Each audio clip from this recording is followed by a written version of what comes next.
This is a great week to add a quarterback off of the waiver wire, and the rest of the positions we're not so excited about it. But Coop, I'm really excited about Bo Nix and sort of where he's going. Rookie quarterback, took him a little while to get his feet set, but since week 5, over a four-game sample size, he's quarterback 3 overall. Love what Bo Nix is doing. Also at quarterback, you got Jameis Winston, passed for over 300 yards. Superflex managers, go and add Jameis Winston. No-brainer addition in Superflex. Drake May, Coop got knocked out of the game, but the guy had a Josh Allen-like run for a touchdown, showed us everything we want. So he might be out this week, but if he's still available in your league, go ahead and get him. Matthew Stafford had 3 touchdown passes, and Coop, you got a healthy Puka Nacua, a healthy Cooper Kupp, Kyron Williams balling and being used as a pass catcher out of the backfield with 7 targets. And then go ahead and make sure you check for Tua Tagovailoa. He's only available in about a third of leagues, but he's locked in. Everything looked normal for him.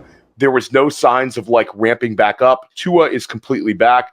So it's actually a very exciting week at the quarterback position. Any thoughts on those guys? Oh, I love them, man. The Bonami code, Bo Nix running all over the place, which we did not expect, man. But I mean, because with this Joe Lombardi, Sean Payton offense, you expect the guy to just hang in the pocket, get the ball out quick. He's getting the ball out quick. He's, getting the ball to the running backs like they like, but he's also scrambling every game, getting some, and they even do some design runs for him. So Bo Nix is locked in. I guess I agree with all the names you dropped. The only one I'll throw out for the real deep league, super flex league sickos is Malik Willis actually looked pretty good filling in for Jordan Love. Jordan Love is getting an MRI for a groin injury. If he's going to miss any time, especially if you're in those sort of Scott Fish Bowls where there's nothing out there on the wire, you got to be looking at a guy like Malik Willis because we've actually seen him look okay, right? So that'd be the last one on top of those ones. For wide receiver, I think the big name you got to look at is Cedric Tillman. And I'll admit that I wasn't super hyped on him. I wasn't truly a believer just yet because last week they dropped back 62 times. 3 different quarterbacks played. Yes, he got 12 targets, but 12 targets on 62 dropbacks is like 18%, right? Like you watched the week before last, Evan Engram got 5 targets on 21 dropbacks. I mean, that's like 20%, right? 24%. So you got to keep an eye on that. But this week, Cedric Tillman came out and he balled. And we have to understand that with some of these teams, they treat split end, flanker, slot like its own position, okay? So Cedric Tillman, with Amari Cooper on the team, didn't have an opportunity to play because he doesn't play Jerry Jeudy's role. He doesn't play Elijah Moore's. It's almost like the pure handcuff in fantasy with the running backs. This guy, once he got a chance to play, it actually looked good, like it does sometimes when a pure backup gets a chance to play, when a Jordan Mason gets a chance to play. So for me, I think he's got to be the number one ad here. Also, you got to look at guys like Xavier Legette getting a bigger opportunity in the real deep leagues, maybe Jalen Coker even, who got a look this week as a deep rookie. For the Saints, I tried to tell people that Bub Means was playing Chris Olave's role while Mason Tipton was playing Rashid Shaheed's role. This week, Chris Olave came back, and what happened? Well, Bub Means played only 16 snaps. Mason Tipton came out and played 52, the second most behind only Chris Olave. So he's in that Rashid Shaheed role. He's an ad, especially for when Derek Carr gets back. And then, of course, the last one is a guy like Parker Washington, where Christian Kirk, broken collarbone, we know he's done, and BTJ is banged up. Gabe Davis is banged up. Parker Washington actually looked pretty serviceable stepping in. It's almost like Greg Dort stepping in for Rondale Moore last year. Really deep leagues, a guy like Parker Washington got to keep an eye out on. Again, it's fairly thin at waivers for wide receiver, and Theo running back fairly thin too, right? Yeah, and you bring up Tillman, and I actually think Tillman's going to go for an excessive amount of fab this week. Right. He already was going to be a huge fab ad, like a 50% fab type player with these back-to-back weeks, 21 targets over his past 2 games. And Coop, I love, you talked about how he's in a specific position. He's in the Amari Cooper role. What else is really reassuring is he's now done this, earned targets, earned a large role with 2 different quarterbacks, because most of his production was Dorian Thompson-Robinson last week. This week with Jameis, and the net result was exactly the same. Both quarterbacks looking for Cedric Tillman. Another question mark was why didn't the Browns, I know you pretty much explained it, but why wouldn't the Browns look to get this young, tall, day 2 draft pick wide receiver on the field earlier in the season? Another question mark for the Browns. What were they thinking? But we're neither here nor there. Cedric Tillman's a thing. But I think the fact that he's so far ahead of all the other wide receivers, there's really no other wide receiver that's going to be even close to him in Fab. And really, running back wise, Coop, this is a week to clean up. My favorite running back additions this week are all, pick your poison RB2s.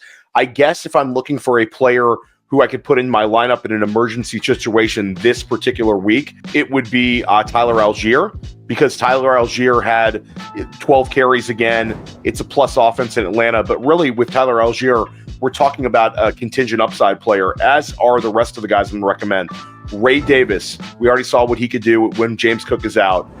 We saw Braylon Allen. We've seen him flash a number of times. If Breece Hall was out, Braylon Allen would be a big addition. Blake Corum would be a huge addition if Kyron Williams were to go down. I would say Trey Benson if James Conner were to go down. And then Isaac Guerrero is one we actually saw play very well. The 49ers straight up don't tell the truth with injuries, like more so than any other team. So like Jordan Mason's really dealing with some stuff, but Isaac Guerrero looked very good last night, had a touchdown. So for me, CMC's return would obviously nuke his value, but could there be a setback with CMC? Any way you cut it, like Guerrero needs to be rostered, but pretty much everybody I'm giving you at the running back spot, it's sad to say, I don't have a single plug and play running back this week. It's really like I hope the guy gets double-digit targets and I hope maybe he finds the end zone type situation rather than, hey, this guy's going in for an injured running back. So Cedric Tillman to the moon, Coop, because of the running back situation. Yeah, and it's like, Guerrero is probably the best option, but he goes on by. So he's not a plug at all. I love the list. Again, this is like when you mow, where I live at least, you mow your lawn for the last time before the winter. You want to batten down the hatches, really clean things up, and look at some of these guys, because a guy like Blake Corum, we know what Sean McVay wants to do. If Kyron Williams goes down, he's going to take on a huge role. Look at Trey Benson. If James Conner goes down, they have the best schedule for fantasy playoffs for a running back. It's the Patriots, the Panthers, and the Rams, Theo. So if anything happens to James Conner, then that's a good spot right there. Also, just to reiterate the last ones, we mentioned this on previous shows, but if you have an empty IR spot with nobody in there, try and sneak in a Keaton Mitchell. Try and sneak in a Marshawn Lloyd. It's a free roster spot, and you never know what's going to happen down the stretch. For tight ends, despite the fireworks of National Tight Ends Day that we all loved and cherished, and we had a blast, 15 touchdowns for tight ends, it still honestly is the same couple of guys that we're keeping an eye on. K. Dotton got rostered in a ton of leagues. Tucker Kraft, all these guys are already rostered. It's still, if you need someone to start now in a full PPR or even half PPR, Zach Ertz is locked into a pretty big target share. And if you're looking for the upside play, the upside stash, especially while we wait to see what happens with Drake May, Hunter Henry playing a big snap share, getting decent targets. He scored the touchdown. He obviously had a terrible matchup this week with the Jets, but these are that's kind of the current yin and yang tight end pairing that you can find on waivers that are out there under 50% rostered. In your much deeper leagues, if you're looking for really deep spot starts, a guy like Will Disley, as long as Hayden Hurst is out, is getting a lot more looks. You can look to guys like Mike Gesicki if T. Higgins is going to be out, because Eric All and Drew Sample play inline. Gesicki plays wide receiver. So when T. Higgins is out, he rotates in a little more. And if you're in a crazy deep league, Juwan Johnson got a little banged up. Foster Moreau played a big snap share in that spot. Not really something we love doing, but again, we know some of our listeners out there play in shallow leagues and they play in some crazy leagues. So we got to mention all those names. Yeah, and Coop, I'll add for like super sicko deep league tight end premium managers. Brenton Strange had 5 catches yesterday, and Evan Engram is going to have all the targets that he can handle. But Coop, you've talked about how you think that this could be a situation where Engram plays the slot, basically fills in a wide receiver position, and Brenton Strange could be on the field a lot. They could be a 12 personnel team based on all the losses that we saw at the wide receiver position. Your thoughts on Brenton Strange as my deep target, especially tight end premium leagues? Right, because this guy is kind of the heir apparent. You got to remember that Brenton Strange is like 7 years younger than Evan Engram. At a certain point, he's going to be the guy. They drafted him fairly highly out of Penn State, and when Engram was hurt, he was a good pass catcher. So just picture a team like the Chiefs, right, where they have Travis Kelce, and then they also have Travis Kelce played 59 snaps this week. Noah Gray played 52, and he played from an inline role.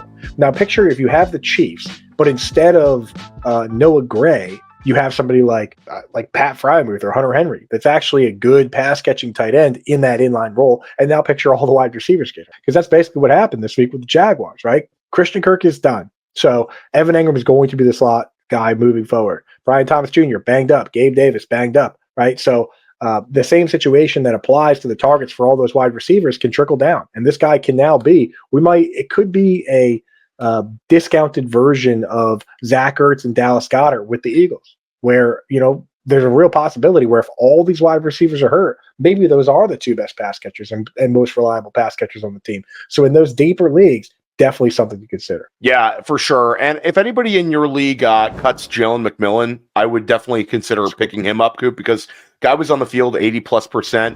I'll throw out Ricky Pearsall, another guy where check your waiver wire for him. I'm going to assume he's rostered. So, Coop, I wish we had a lot more to talk about here, but I think we covered the big names. Go get yourself some Cedric Tillman, and we're going to see you back here next week.